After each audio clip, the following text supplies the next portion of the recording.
FIR भी दर्ज हुआ है और कल मानहानि का केस भी करेंगे। आपका आसन से जिस तरह से बयान आता है उस आसन की गरिमा को कतई नहीं बढ़ा रहा है। सदन में जो बयान दिए उस पर माफी नहीं मांगेंगे तो हम मानहानि का केस करेंगे इस तीनों व्यक्ति पर। वो व्यक्ति का ये फोटो है, इस फोटो पर मोटरसाइकिल पर ये तीर के निशान लगा के घूमते हैं। और मुख्यमंत्री उप मुख्यमंत्री का जिस तरह से बयान आ रहा है, सरकार के मंत्रियों का संबंधी हैं, उनके यहाँ शराब पकड़ाया है, उसका एफआईआर हुआ है। हमारे दूर दूर तक कोई संबंधी नहीं है और आपके लोग ही आपका मजाक उड़ा रहे हैं। शकील अहमद साहब और भाई वीरेंद्र माफी नहीं मांगेंगे। विगत 3-4 दिनों से बिहार के अंदर जो जहरीली शराब के कारण कई मौत हुई है, 100 के ऊपर के लगभग मौत, और अब इसका दायरा बढ़ते जा रहा है। सीवान से बेगूसराय तक, सड़क से सदन तक हम लोग आवाज़ उठा रहे हैं। सरकार की संवेदनहीनता प्रदर्शित हो रही है और मुख्यमंत्री उप मुख्यमंत्री का जिस तरह से बयान आ रहा है, सरकार के मंत्रियों का दुखद और दुर्भाग्यपूर्ण है। जिम्मेवारी लेने की बजाय जिस तरह की भाषा का उपयोग सदन के अंदर हो रहा है और जिस तरह के बयानबाजी सिर्फ पल्ला झाड़ने के लिए किया जा रहा है, दोषारोपण के लिए, उसी संदर्भ में आज हम लोग आप लोग के सामने कुछ तथ्य रखेंगे कि उप मुख्यमंत्री तेजस्वी यादव जी घबराहट में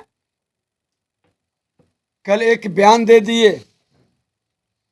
ताकि हमारी प्रतिपक्ष की भूमिका में जनता की आवाज़ को दबाई जा सके, लेकिन वो आवाज़ दबा नहीं पाएंगे।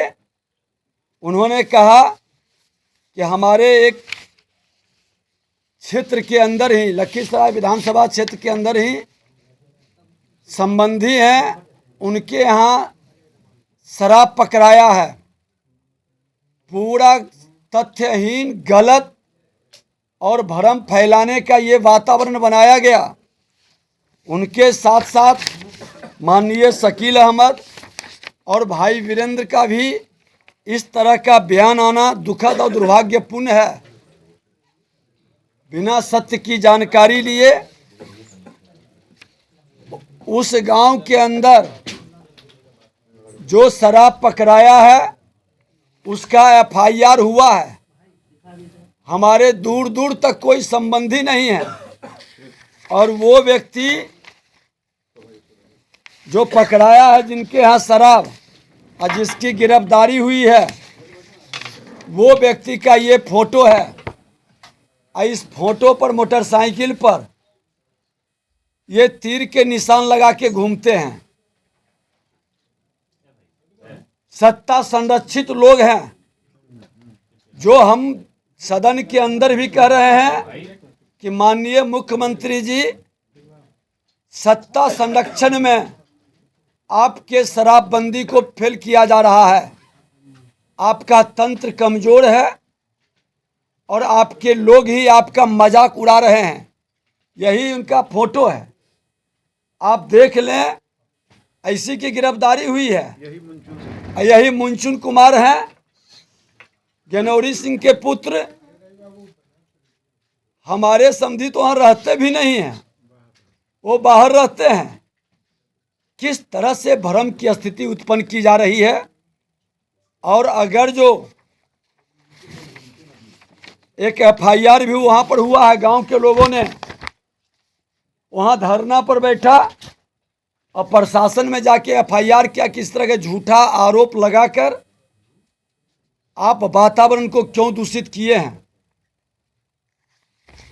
हम भी मांग करेंगे कि अगर जो ये तीनों लीडर, उप मुख्यमंत्री तेजस्वी यादव जी, शकील अहमद साहब और भाई वीरेंद्र माफ़ी नहीं मांगेंगे, सदन में जो बयान दिए उस पर माफी नहीं मांगेंगे तो हम मानहानि का केस करेंगे इस तीनों व्यक्ति पर।